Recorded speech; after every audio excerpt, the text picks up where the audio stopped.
Okay guys, good morning, good afternoon, or good afternoon. No? So today we will be discussing about traffic engineering studies. So previously on the past lessons or past lectures, we discussed about the structural or the geometric conditions of our roads. Pero if we are talking about yung condition ng road natin, hindi naman doon natatapos yung ease ng paggamit ng road natin. Although you design those roads given on those slopes, given on those conditions, you also have to design your roads regarding on the conditions ng mga gagamit na users natin. Diyan papasok yung traffic engineering natin.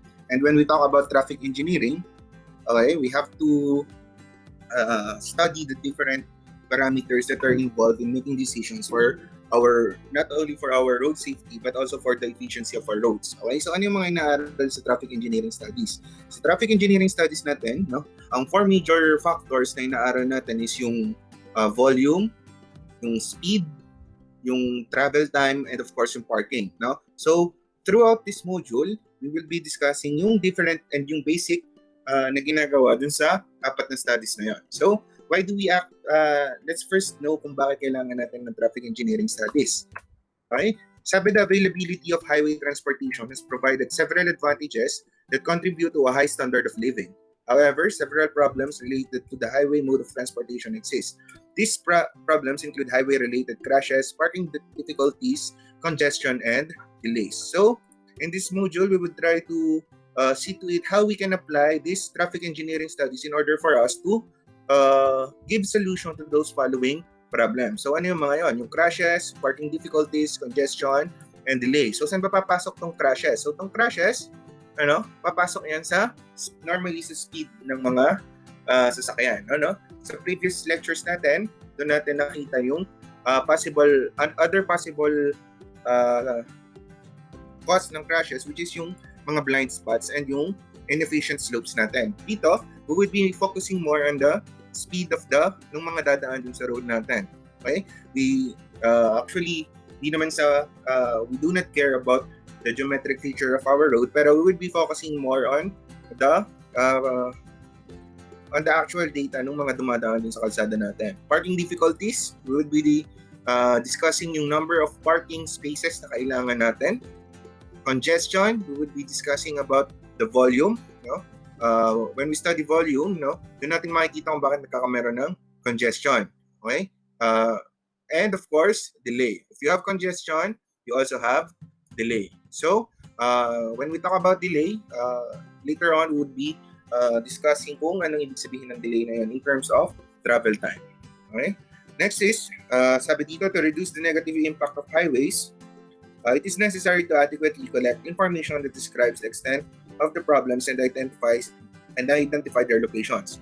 Such information is usually collected by organizing and conducting traffic surveys and studies. Okay, so when we talk about survey dito sa traffic, ito yung pag-i-inventory natin, ito yung pagtatanong natin sa mga gumagamit. It's not the typical survey na ginagawa natin sa field. Okay? So yung survey na alam natin is yung mayroon tayong mga equipment, susukatin natin yung difference in elevation. So in traffic engineering studies, hindi ganun yung ginagawa natin. Normally, we have yung papasagutan natin sa mga users, and from there, we would be using statistical methods in order for us to come up with possible solutions. Okay? Yun yung traffic engineering surveys and studies. We have three kinds of categories in traffic engineering studies. So first is yung inventories, next is yung administrative studies, and next is yung dynamic traffic studies. So when we talk about inventories, it means that it is a list or graphic display of existing information such as street widths, parking spaces, transit routes, traffic regulation, and others. So ang example nito is yung available parking spaces and yung existing traffic regulation. So pag nag-i-study ka, you first have to know yung dadatnan mo. You should have a basis. Okay? So kung wala kang inventory, you will never find out what the problem is. Okay? Hindi mo malalaman kung saan ka magsisimula kasi wala kang existing data. So the first step for you is mag-inventaryo ka. Tingnan mo yung present condition. Then there, through eye test pa lang, makikita mo na kung ano yung mga possible problems and possible things na nagkakos ng problems na yon. And from there, you go on to analyzing kung paano mo siya mabibigyan ng solution. Next is yung administrative studies. Okay, existing engineering records available in government agencies and departments. No? So dito sa government agencies and departments for in our settings sa Philippines. No? So we have different government agencies. Nandiyan ang DPWH, no, for the national roads. Then you also have the Provincial Engineering Office, the City Engineering Office, no, for the engineering survey data. However, no, meron pa tayong ibang agency. Sa Manila, meron tayong MMDA. Okay? So dito, merong office yung TDRO sa Batangas, which you can go in order for you to get the different data needed in administering traffic engineering studies. Okay? So saan natin gagamitin yon?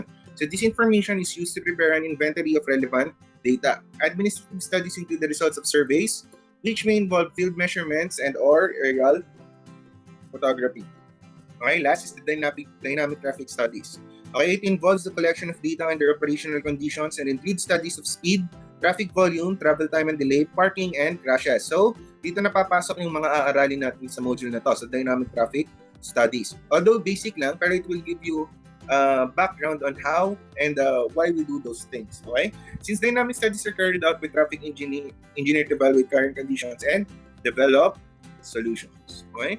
So first, we go on to spot study, the spot speed study, the first traffic engineering study. So from the word itself, spot speed. Okay? So you already know that we would be studying the speed of the different of our data gathered. Okay? So spot speed studies are conducted to estimate the distribution of speeds of vehicles in a stream of traffic at a particular location on the highway. So if you have a highway here, okay, so from the word itself, spot speed study, okay, so you would only be spotting on one area. Okay, ito lang. Let's say ito lang. Ito yung segment X natin. Okay, so diyan ka lang mag-observe ng mga data ng mga dadaan na sasakyan. Okay, so let's say meron ka ditong sasakyan, meron ka ditong sasakyan. Okay? So sa segment na to, lahat ng dadaan na sasakyan dito is kukunin mo yung speed. Okay? Then, yung data gathered dito, let's say meron ka ditong palikong area. Okay? So, yung data gathered here mo is not relevant kung ito ng segment na to yung gagamitin mo. Okay? You have to conduct another spot speed study for this segment. Okay? Spot speed study is carried out by recording the speeds of a sample of vehicles specified location. Speed characteristics identified by such a study will be valid only for the traffic and environmental conditions that exist at the time of the study. Okay? So, that is given. So, hindi lang pala yung area. Hindi lang yung segment na yon, hindi lang yung segment ang mahalaga. Sabi dito, valid lang daw yung spot speed data mo and analysis, given that it will be on the same time of the study. That is logical kasi yung traffic mo from 7 to 8 a.m. is different from your traffic to sa 9 to 10 a.m. Okay? So, when you are doing a spot speed study, kailangan same lang yung time. Doon lang applicable yung data and analysis mo. Okay? So, saan ba natin pwedeng gamitin yung mga characteristics na makukuha natin sa spot speed study? Sabi dito, we can establish parameters for traffic operation and control such as speed zones, speed limits. So, yung speed limits daw, normally is yung 85th percentile speed is yun yung normal ginagamit, yung 85th percentile. So, meaning, mas mabilis siya sa 85% ng mga na-observe mo sa highway na yon. Okay? Next is to evaluate the effectiveness of traffic control devices such as variable message sign at work zones. Monitor the effect of speed enforcement programs such as the use of drone radar and the use of differential speed limits for passenger cars and trucks. Evaluate and or determine the adequacy of highway geometric characteristics such as the radii of horizontal curves and lengths of vertical curves. So through spot speed study, we can relate yung speed ng mga sasakyan na dumadaan, the geometric design of our highway. And last is to evaluate the effect of speed on highway safety through the analysis of crash data for different speed characteristics. Okay? So, saan ba natin dapat mag-conduct ng spot speed study? Sabi dito, the following locations generally are used for the different applications listed. Okay? First is the location that represent different traffic conditions on highway or highways are used for basic data collection. Mid-block of urban highways and straight level sections of rural highways are sites for speed trend analysis, no? And lastly, no, any location may be used for the solution of a specific traffic engineering problem. So kahit saan daw na mayroon kang problem. Kung sa area na to marami kang crashes, kung sa area na to nagiging congestion, so nagiging congested, so it is very much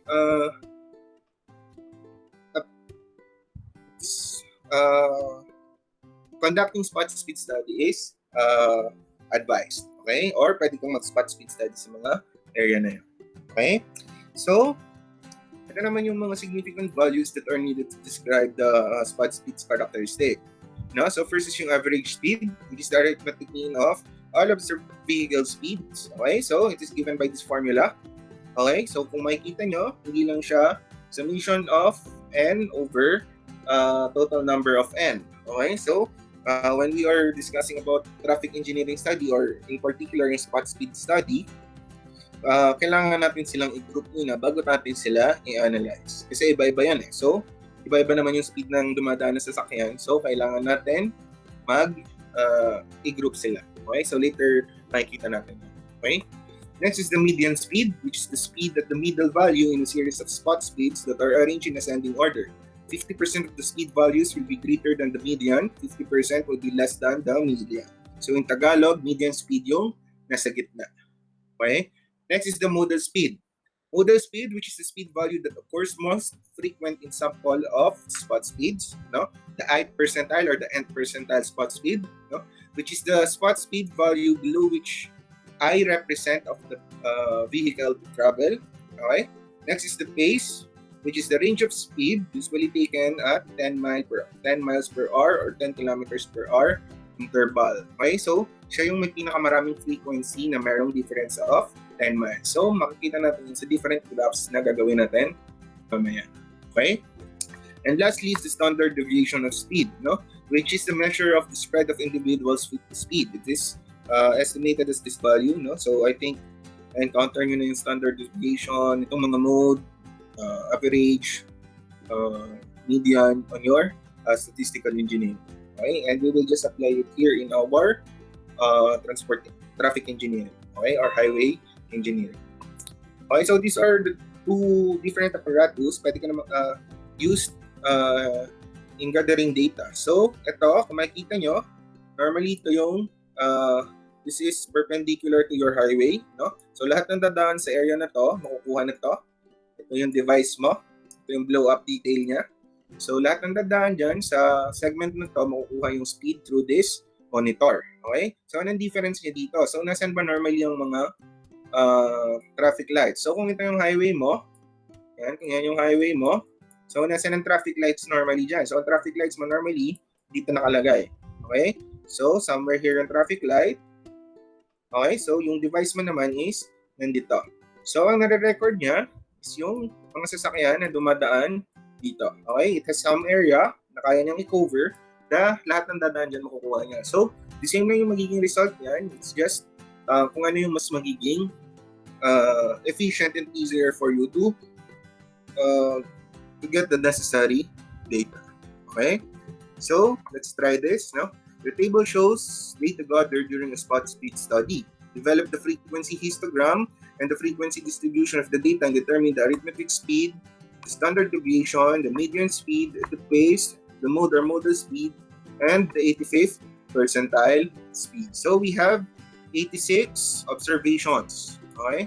Is that enough? No, it depends on the kind of highway you are studying. So you have 86, and beside it is the corresponding speed of each vehicles. Okay? So first is we have to determine ito. We have to tabulate it. Okay? Kung makikita nyo sa first column, no? We group the different speed based on its speed. So gumamit tayo ng difference of 2, no? Yung range of 2 para sa bawat group. Then we get the mid value, we get the number of frequency, no? Then itong mga to would be used for our computation. So let's just see kung paano natin na-prepare yan.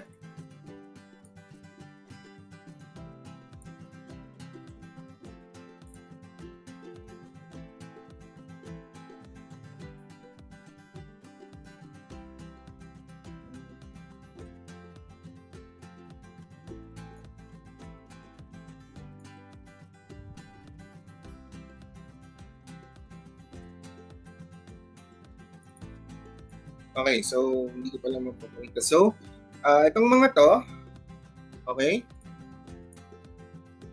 So, yung column 4, we can get this through multiplying yung column number 2 and column number 3. So, yung column 4 is 2 by 3. Okay? So, for example, 35 times 2, that's 70. 37 times 3, that is 111. 39 times 2, that is 78. So, yung column 3, kinuha niyan by manual classifying yung yung number of cars, of speed of cars na magfo-fall under dito sa given ranges natin. Okay? Next is yung percentages of observation class. So, paano natin yung kinukuha? So, itong 2.3, no? So, that is equivalent to 2 over 86. Okay? So, nasan yung 2 over 86? So, yung 2 is yung number of observation over the total number of data na meron ka. So, for example, itong 12.8, no? That is 11 over 86. Okay? So, yung 5 natin is yung actual frequency ng group na yon over the total number of observation. Okay? Next is yung cumulative percentage of all observation. So, from the word itself, it is just cumulative percentage. Okay? So, yung first, of course, is 2.3 lang. The same lang yan. Dadalhin mo lang yun dyan. Next is yung 5.8. No? So, paano yung 5.8? Yung 5.8 natin is 2.3 plus 3.5. Okay? So, 5.8 is equal to 2.3 plus yung 3.5. 5.8 yan. Then, 8.1 is equal to 5.8 plus 2.3. Then, so forth and so on. Ang end niya dapat lagi, since we are talking about cumulative percentage, ang end niya lagi is 100. Lagi yan. Okay? Then, ito namang 7 natin, okay? First, we have to get our average. Okay? So, paano ba natin kukunin yung average yan? Okay? Let's talk about this later. Okay? So, paano kinukuha ang average yan? So, we are given, yung formula, U bar is equal to summation of Fi Ui over summation of Fi. Okay? So, yung summation of Fi Ui is yung number of observation on a certain group times the average speed of that or the mid value of that group. Okay? So, from this table, saan natin yung makikita? So, from this table, okay, yung summation of Fi Ui is ito, 4,260. Summation nitong lahat ng to. Again, yung Fi Ui is yung column number 2 times column number 3. Okay? So, that is equivalent to 4,260, okay, over yung summation of Fi natin, which is just the total number of observation, which is 86. Okay? So, given these values, we can compute for the average or the arithmetic mean of the speed. So, that is equivalent to 49.5. Our unit is miles per hour. Okay? So, we now have the value of our arithmetic mean. So, we can now compute for 400 for these values ng table number 7. So, paano ba natin yun kukunin? So,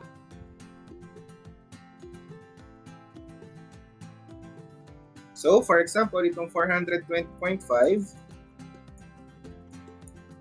yung 420.5 natin, that is equivalent to yung F, okay? So, that is 2 times yung UI natin, which is the mid value of the group. Itong UI na to, which is the mid value of the group. So, that is, ang corresponding niya is 35.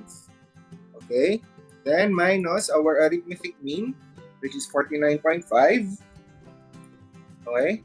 Then, quantity square. Okay? So, solving this, okay, you will arrive at 420.5.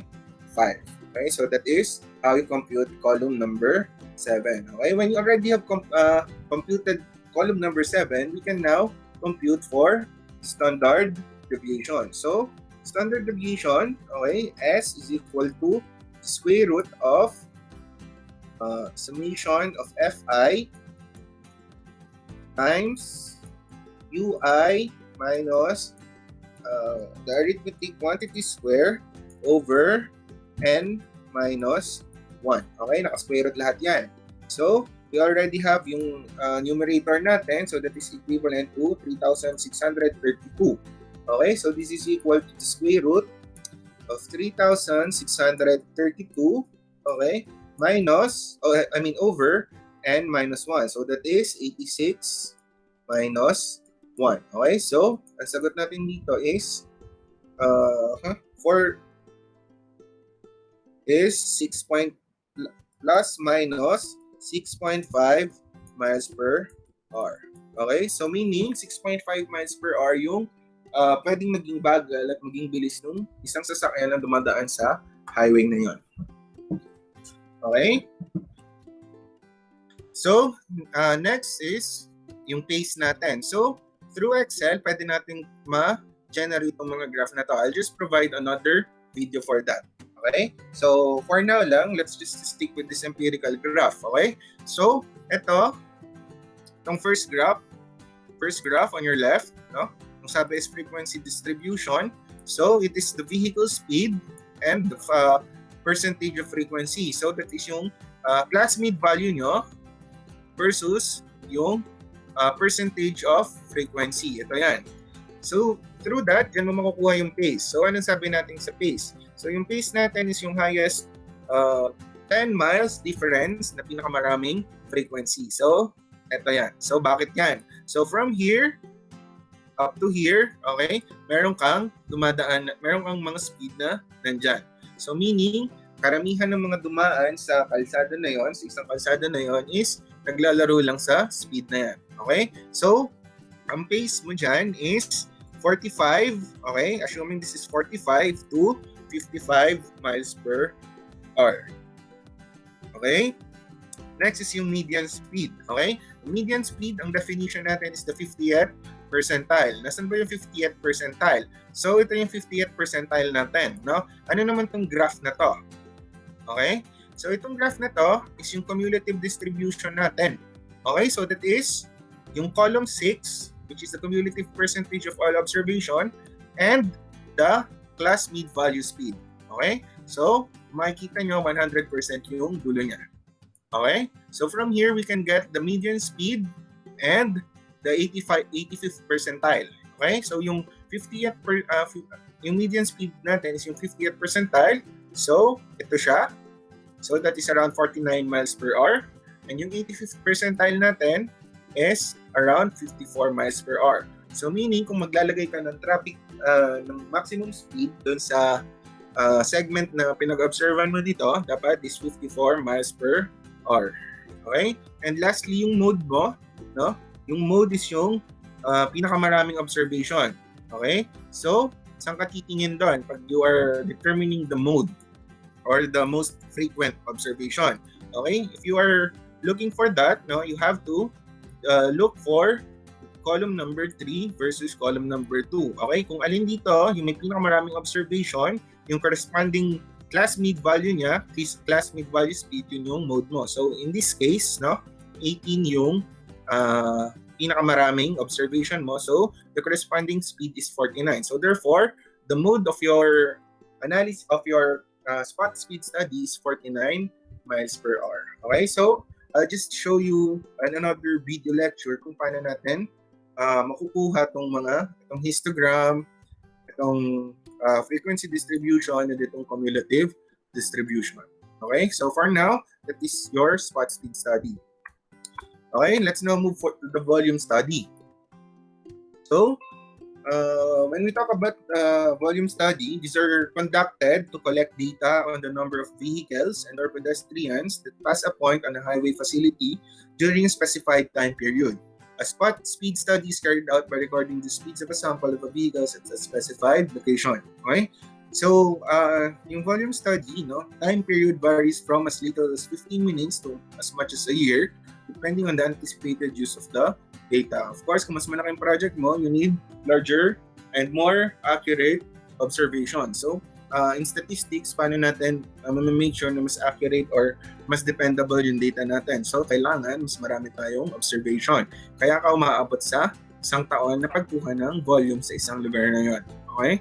The data collected also may be put into subclasses which may include directional movement, occupancy rate, vehicle classification, and pedestrian age. Okay? So here are some of the terminologies that you will encounter in conducting a volume study. Okay, so first is yung average annual daily traffic or the AADT. No? It is the average of 24-hour counts collected every day of the year. So, average annual daily traffic. Okay, next is yung average daily traffic or yung ADT. So, the average of 24-hour counts collected over a number of days greater than 1 but less than a year. So, that is the difference between AADT and ADT. So, from the concept of the words naman, no, it has an annual. So, meaning 1 year siya. Okay, ito average daily traffic. So, hindi siya dapat maging isang taon. Okay? If you consider 1 year as 365 days, kung ang data mo is up to 364 days lang, then you are only getting yung average daily traffic, not the average annual daily traffic. Next is the peak or volume. The maximum number of vehicles that pass a point on highway during a period of 60 consecutive minutes. Next is the basic vehicle classification or the VC. No? Records volume with respect to the type of vehicles. For example, passenger cars, 2-axle trucks, or 3-axle trucks. Next is the vehicle miles of travel or the VMT. It is a measure of travel along a section of road. It is the product of traffic volume and the length of roadway in miles to which the volume is applicable. Okay? So the most common study na ginagawa in order to conduct a volume study is the continuous counts. Siya yung most common method ng pag-volume study. So ano ba yung continuous counts? These counts are taken continuously using mechanical or electronic counters. Stations at which continuous counts are taken are known as permanent count stations. In selecting permanent count station, the highways within the study area must first be properly classified. Each class should consist of highway lengths with similar traffic patterns and characteristics. Okay, when we talk about highway length, it is defined for traffic count purposes as a homogeneous section that has the same traffic characteristics such as AADT and daily, weekly, and seasonal variation in traffic volumes at each point. Okay, and next, when we talk about continuous counts, it has its expansion factors. Okay, expansion factors from continuous count stations. So we have different expansion factors. We have hourly, daily, and monthly expansion factors determined using the data obtained at continuous count stations. So first is the hourly expansion factors or the HEFs. It is used to expand counts of duration shorter than 24 hours to 24-hour volume by multiplying the hourly volume for each hour during the count by the HEF for that hour and finding the meaning of this product. So we are given by this formula. Next is the daily expansion factors or the DEFs. These factors are used to determine weekly volumes from counts of 24-hour duration by multiplying the 24-hour volume by the DEF. Ito yan. Next is the monthly expansion factor, the MEFs. The ADT for a given year may be obtained from the ADT for a given month by multiplying this volume by the MEF. Ito naman yan. So, these are the examples. So, ito yung example natin ng HEF. So, say we have data from 6 a.m. to 6 a.m. So, 1 day siya. It is gathered from 1 day. Okay? 1 day siyang in-study. Meron tayong data for hour to hour for the whole day. So, sabi, the total volume ng dumaan is 12,350. We are required to get the HEF for each hour. Okay? So, paano natin kinukuha tong mga to? Okay? So, yung 42 natin, okay? So, that is equivalent to 12,350 over 294. Okay? Ang sagot dyan is around 42. So, that is 12,350 over 294 So that is 42.006. Okay, so for example naman, we want to know the HEF from 9 p.m. to 10 p.m. Okay, so sabi 25.26. Pero paano ba tayo nag-arrive dyan? So that is 12,350, okay, over 489. Okay, so that is 12,350 over 489. So that is 25.26. Next, if you want to know the HEF from 1 a.m. to 2 a.m., no? So, itong 82.33 natin, that is 12,350, which is the total volume, over 150. So, that is 12,350 over 150. So, that is 82.33. So, ganun ang pagkuha ng HEF. Okay? Next is yung DEF. Okay? So, for the we have total volume for each day of the week from Sunday to Saturday. Okay? So, ang total weekly volume natin is 75122. So, we are required to get the DEF of each day. So, let's say ang gusto natin makuha ang DEF is yung Monday. Sabi, 7.012 daw. So, paano ba kinukuha yon? So, that is equivalent to 75122, okay, over 10,714, which is the volume for Monday. So, that is 75122 over 10,714. So that is equivalent to 7.012. Next, if you want to get yung DEF ng Thursday, which is same lang, no? So Friday na lang, okay? So that is equivalent to 75122 over 13,125. So that is 75122 over 13,125. So that is equivalent to 5.724. So ganun yung pagkuha niya ng DEF. Okay?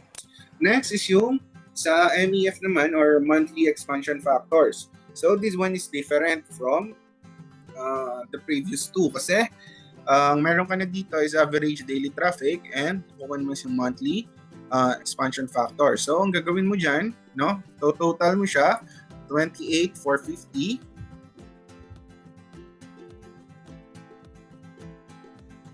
Okay, so when you have 28,450 as the total ADT, okay, per month yan and you want to get yung average daily volume para makuha mo yung MEF. So, paano mo kukunin yun? So, 28,450,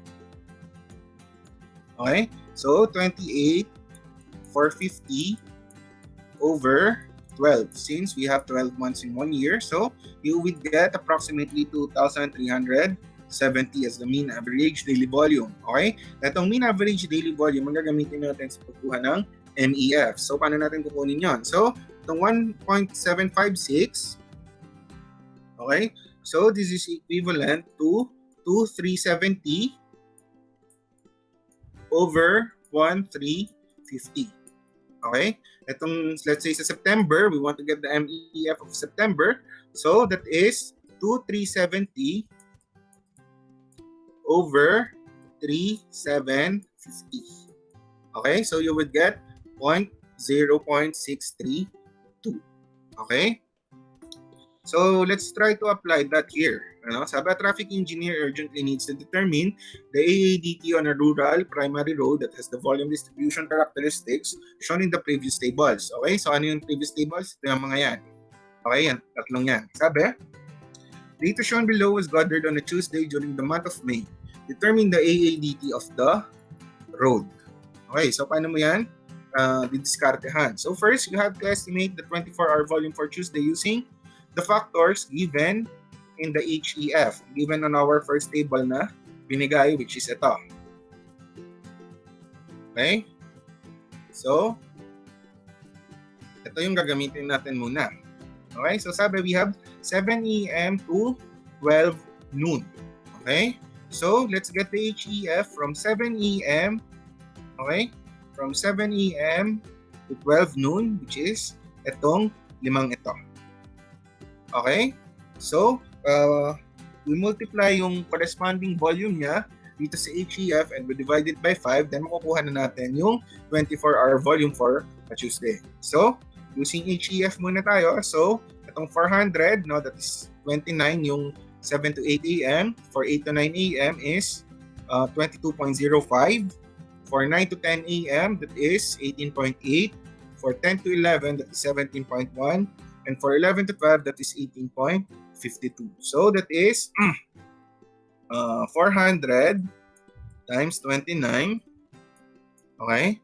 Then plus 535 times 22.05. Okay? Then plus 650 times 18.8. Then plus 710 times 17.1. Then plus 650 times 18.52. Okay? So, you divide it by how many observations yung meron ka? So, over 5. Okay? So, you will get here around 11,959 vehicles. Okay? That is the estimated 20-hour volume for Tuesday. Next, we have to adjust the 24-hour volume for Tuesday to an average volume for the week using the factors naman given here. Okay? So, kailangan naman natin ma-adjust siya para tumama dun sa per week. Okay? Dun sa expansion factors ng day of the week. Okay? So, for Tuesday, that is 7. Okay? So, ito yung gagamitin natin, 7.727. Okay? So, that is 11,959. Okay? Times 7.727. Okay? And of course, don't forget to divide it by 7 kasi ang analysis nitong 7.727 is for the whole week na. Okay? So, you will have here a value of 13,201 vehicles. Okay? And lastly, no, we can now get our AADT using this table. Okay? Wait lang. Okay? So, anong sabi dito sa problem? Data shown below was gathered on a Tuesday during the month of May. So, kukunin mo yung sa May. So, that is 1.394. So, remember, itong MEF is factor na to change it to AADT. Okay? So, you just have to do is 13,201 times the MEF for May, which is 1.394. Okay? So, this will give us a value of 18,402 vehicles. Okay? Yan yung AADT mo. Okay? That is how you use yung different tables na present or existing volume study kung kulang yung mga nakuha mong data. Kailangan mo lang i-adjust yung volume na meron ka. Okay? So, that's it for this video lecture. We will continue with parking studies and travel time and delay studies on our next video. Okay? Sige. Thank you.